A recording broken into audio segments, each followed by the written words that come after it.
If you are a brand new real estate investor and you're still struggling to get your first deal because you don't have the funding, or if you're a wholesaler in real estate and you've collected some assignment fees, but you want to stay in some deals, but you haven't been able to because you don't have the money to do your deal, or let's say you're a seasoned real estate investor and you just want more money to fund your deals without relying on hard money lenders or traditional lenders. Well, if you answered yes to any of those three questions, don't go anywhere because I'm getting ready to plug you into the money right now.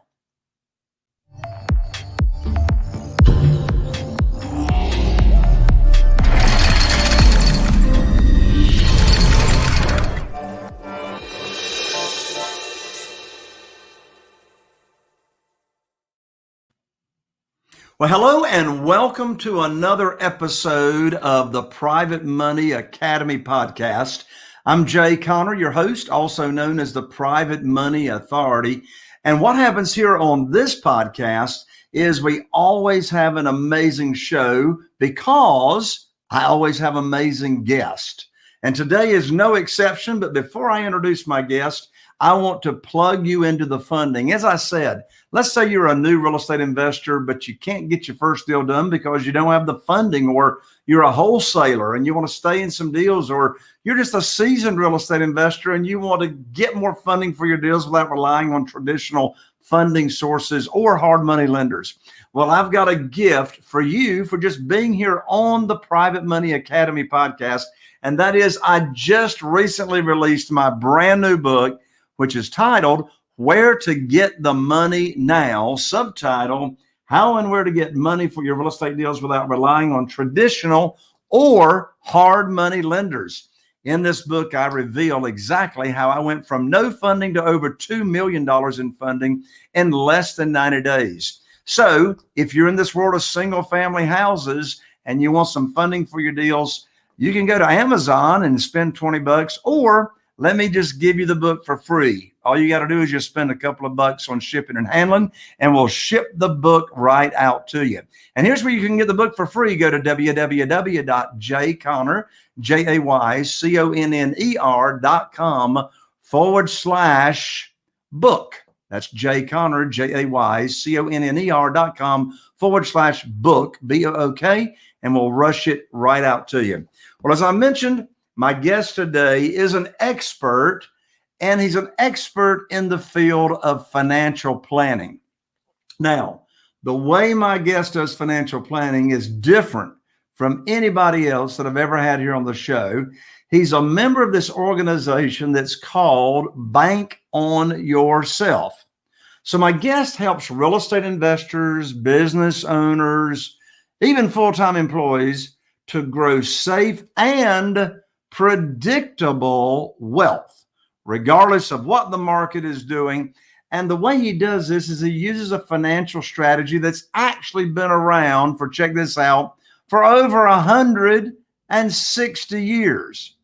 When my guest started this journey way back, I say way back, he's not that old. In fact, he's rather young. When he was in graduate school and he was working on getting his MBA. Well, he worked for companies like Allstate, Blue Cross, Blue Shield, before founding his company, which is called Financial Asset Protection, which is a financial services firm that focuses on one primary concept and strategy.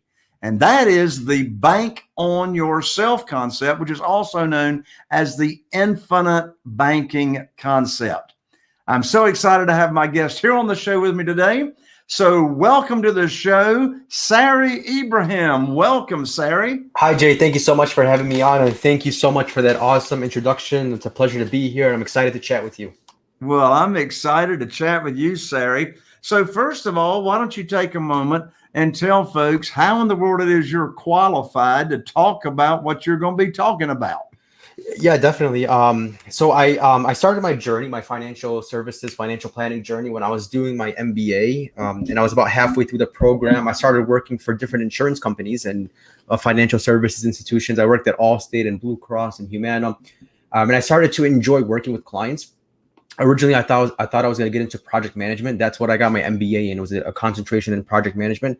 But I quickly realized that I love talking to people. I love problem solving. I loved listening to people too.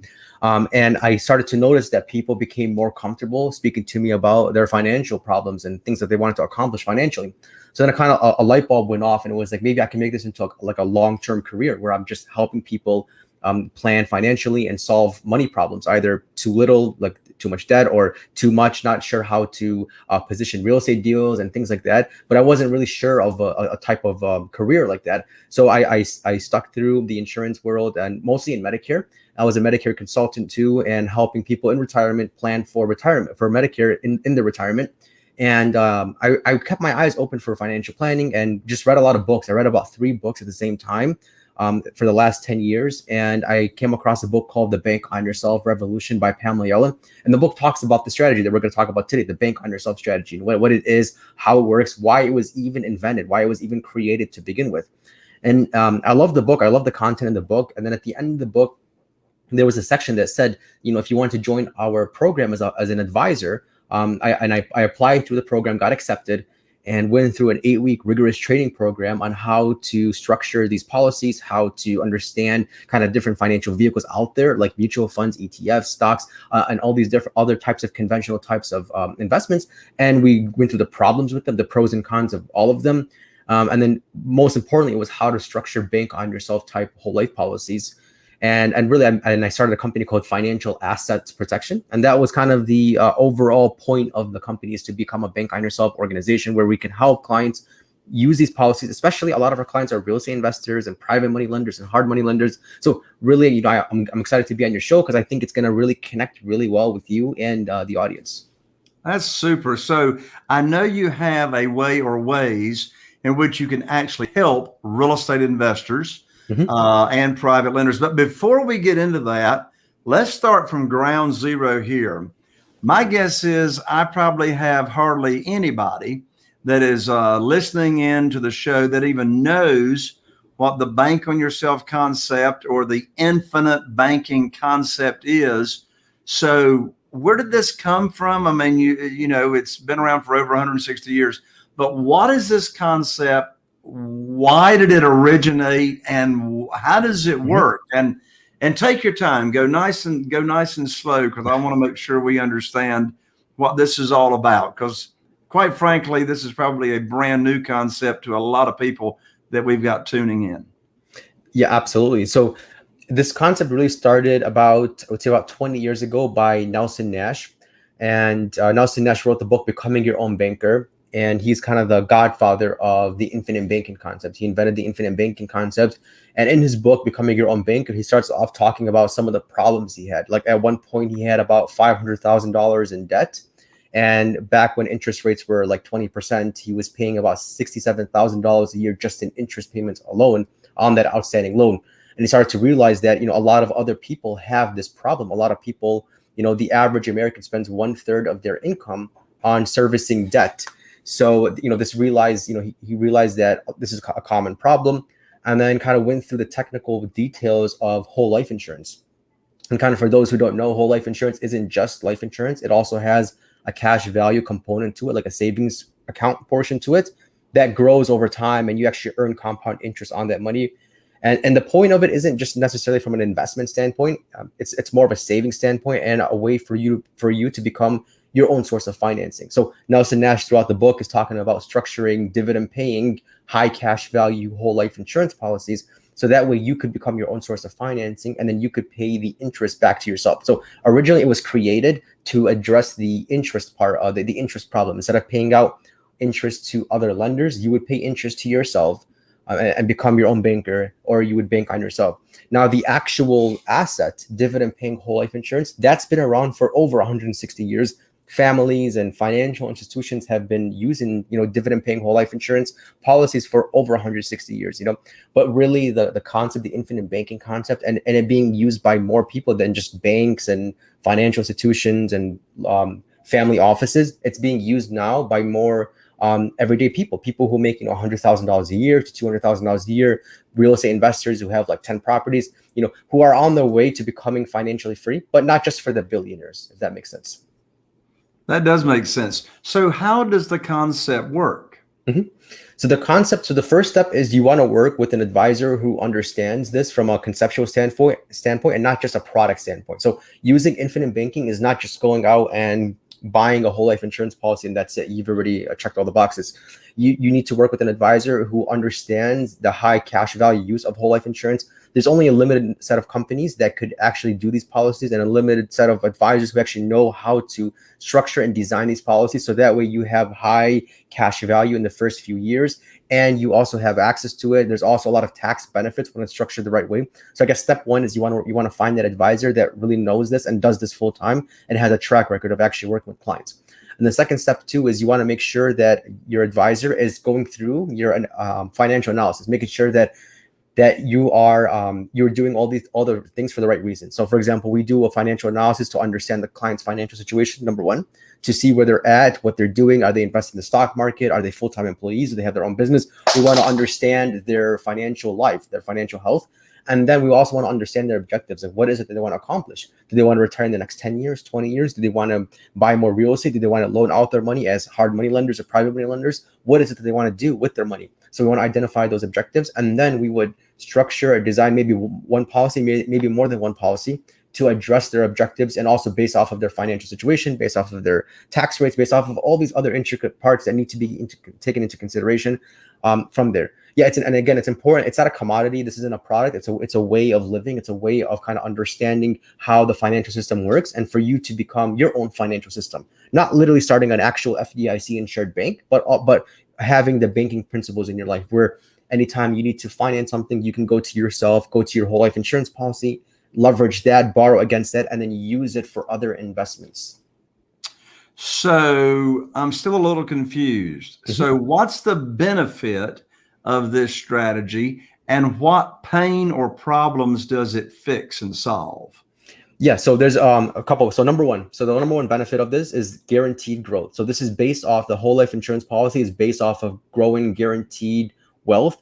When you start a policy, there's kind of two sections to the policy. There's the guaranteed growth, the projections that the insurance company says. For example, if you're going to fund a policy over 30 years, they say, if you put in $10,000 a year for 30 years, we'll guarantee you X amount of dollars during this duration of 30 years, plus more in the future.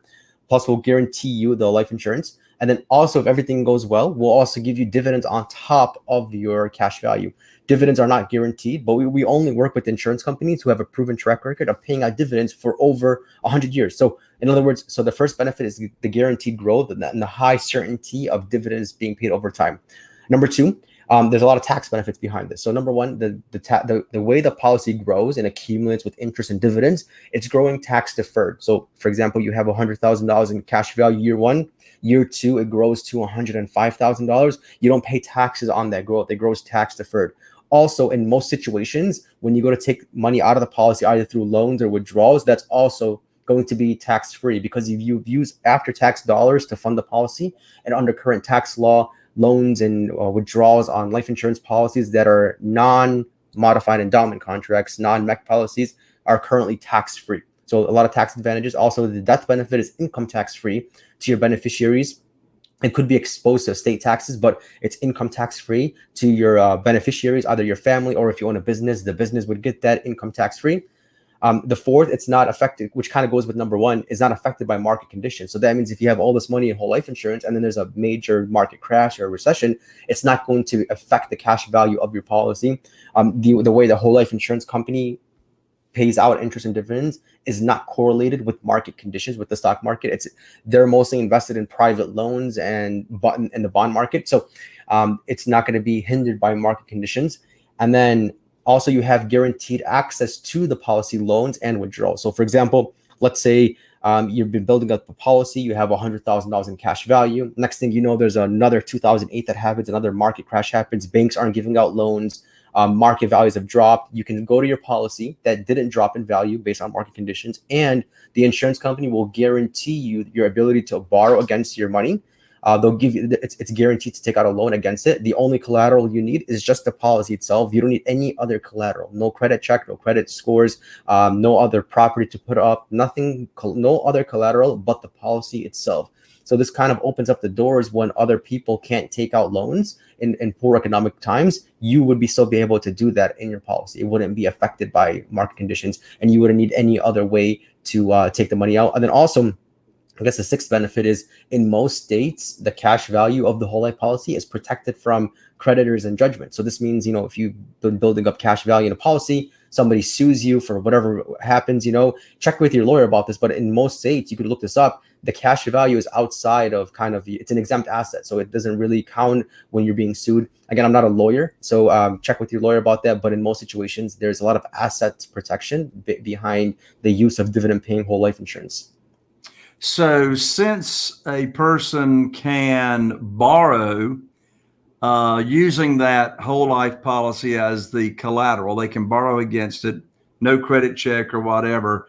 Mm-hmm. That's one way that through this strategy, you can help real estate investors. Is that right? Absolutely. Yeah. And we can help them a couple different ways. So one way we can help them is literally, instead of if they have enough cash value in the policy, they need to, for example, use for the down payment. They can go to the policy, borrow against that for the down payment. And then and then banks also allow this. So if the bank asks you, hey, where did you get this 20% down payment from? You could say, I got it from my whole life insurance policy. They actually like to see that in portfolios because when you borrow that money, it doesn't decrease the value of it. Your money actually keeps growing even when you've borrowed that money. So you can use it for down payments. Now, if you have a lot of cash value in the policy, you could actually use it to finance the entire deal. So you're becoming your own mortgage. You go to your policy, you borrow against it, you buy a deal as a cash buyer, and then you finance it to yourself. Instead of paying monthly payments to a lender, you pay it to yourself back into the whole life policy. And then when you do it, the reason why that's important to do it that way is that when you do it that way, you have two assets now instead of just one. Instead of trading cash for another asset, you have two. You have the whole life policy accumulating in value, and you have the real estate that you buy that's also going to appreciate in value, hopefully over time. So you have these two assets now that are growing, and you leverage one for the other asset. That's awesome. Mm-hmm. So, Sarry, just for the sake of those that may have to leave the show early, I want people to go ahead and get your contact information right now, and then we'll continue the interview. So I know you've already piqued curiosity with some of our listeners. What's the best way for them to connect with you? Yeah, so the best way is to go to our website. It's finassetprotection.com. It's FIN assetprotection.com. And then you can schedule a free consultation there. You can also download a free book that talks about this concept. Awesome. So again, everyone, you can connect with Sarry at www.fin, that's F as in farmer, IN, asset, ASSET, protection.com. finassetprotection.com, and you can schedule a call. So back to this concept, Sarry. So let's talk about some hypothetical numbers. Mm-hmm. All right. So I'm thinking one question that some of our listeners may have is, okay, if I get to borrow against my whole life policy, that you can help them get set up and structured and all that.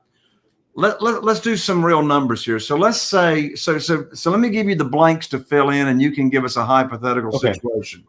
Give us a hypothetical whole life policy. In other words, someone's going to take out 100. You decide in this hypothetical scenario, they're going to take out 100,000, 250,000, 500,000, $1 million, whatever whole life policy. Mm-hmm. How much money have they got to pay in to that whole life policy to where they can actually start borrowing against it? In other words, have they got to pay in $50,000 to where they could borrow $50,000 back?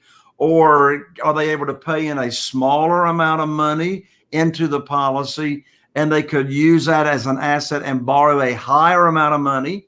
That's question number one. Mm-hmm. Question number two is, how long before they would open or establish a whole life policy before they could start borrowing against it? Okay. So I'll start with the first one. So number one, typically in the first couple of years, you won't be able to put in, for example, 50,000 and borrow out 100,000. Typically, you'd be able to borrow out less than what you put in the first couple of years. Eventually, it's going to grow. It's a long-term strategy. It grows over time, and that's really where you could borrow more than what you put in the future. But to answer clearly, the first one is that no, you wouldn't be able to put money in and then borrow a higher amount. Typically, less than what you put in the first couple of years. and then you could actually borrow right away. So for example, to give you numbers, I worked with a client who put in, $200,000 in cash value in a single premium whole life policy. She put in a one-time payment, $200,000, and then is able to borrow right away. Like probably I would give it 2 weeks until the policy gets issued. You get your online account that you can access and see the cash value. About 2 weeks after that, she can access 90% as a loan out of the policy. So about $180,000 can come out to her, and then she could pay this back whenever she wants. She's actually going to use this to become a private money lender. She's going to loan this out to another real estate investor. And then he's going to give her, of course, she's expecting between like 10 and 15% as her ROI on the interest. And then she's going to take her profits and then pay the policy loan back. And then also the way we structured this policy was that she could put more into the policy than she borrowed. So for example, she takes out $180,000, she invests it, she ends up making that 180 into 200,000. She can then take all of that 200,000, put it back into the policy, paying the loan first, some of the interest of the insurance company, and then whatever's left over from there, her profit, her true profit, she could add it on top of the policy. And then now her cash value is like, 210 or 220, whatever the cases might be. So it's going to go up when you've added more into the policy. Gotcha. So, of course, over time, interest rates are going to fluctuate. Yeah. But as of today, on the recording of this show, about what are interest rates hanging around when someone borrows using their policy as collateral? Yeah, when they borrow, it's typically 5% simple interest. So if you took out a loan, paid it off in 4 years, it would be about 1.9% APR, 1.9% compound interest that you paid to the insurance company. And then while that's happening, typically you're earning 4 to 6% in your policy over time. So that's how you can kind of have an arbitrage, a split between how much you paid in interest and how much you earn. So it's very common for somebody, for example, to in 1 year have earned, took out a policy loan, paid it back. In that time, in that 1 year, they earned like $10,000, for example, in interest and dividends, depending on how much cash value they have, and they've paid like $5,000 in interest to the insurance company. So there was an arbitrage. There was a split between how much they borrowed and earned, and then how much they paid back to the insurance company. So really, when you connect this with real estate, you have a double compounding effect on your money. Like in this case with this client, she's going to make money in her whole life policy through the interest and dividends, and she's going to make money with the private money lender, with the real estate investor who's borrowing her money. She has two sources of growth in her policy. That's amazing. So from your experience, Sarry, in working with people, what's your overall advice or opinion? And that is it best to invest in your business? Is it better to save cash? Which way to go and why? Definitely. And I think that both of them have their reasons, right? It's important to have cash for emergencies and to kind of grow your wealth over time, your actual cash. And at the same time, there's downsides to that, right? It's like when you have money sitting in a bank account, it loses opportunity costs you could have earned had you invested that money somewhere else. You lose it to inflation.